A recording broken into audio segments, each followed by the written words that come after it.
Gusty wind toppled the tree in Forest Ranch, crashing it into a family's home. Action News Now reporter Lauren Cooper shows us how they're picking up the pieces.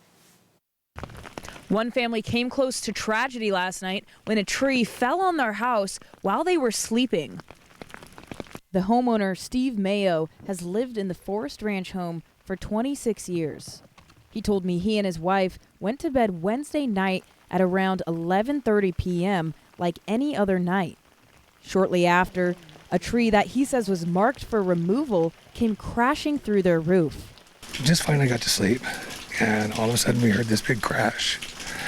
And I jumped up out of the bed and ran into the living room to see my whole ceiling completely caved in. The tree had caved in his living room ceiling and badly damaged their bedroom and home office. Oh, the inside's a mess. The whole inside, all the drywall from the roof has caved in over our living area and our bedroom. And my office is leaking water out of the ceiling fan and has a broken window. With the damage letting in all the rain and winds from a storm and moved to a hotel in the middle of the night. But Mayo tells me this tree that had been flagged for removal should have been gone 6 months ago. When you finally discovered the tree, what was going through your head? PG&E, because they had marked those trees, that tree and 4 other trees to be taken down.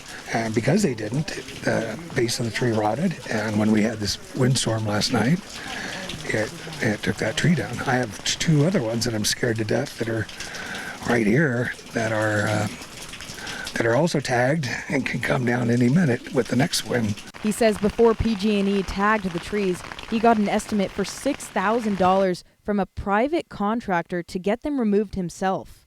We reached out to PG&E to ask if they had marked trees on Mayo's property for removal.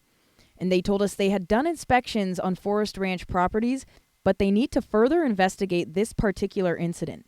If a customer feels they are owed compensation by PG&E, they can file a claim.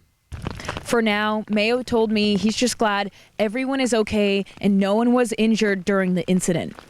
In Forest Ranch, Lauren Cooper, Action News Now. Coverage you can count on. Mayo says he watched PG&E flag the tree for removal himself, and he says the reasoning for the removal was because the tree was within 35 feet of a power line.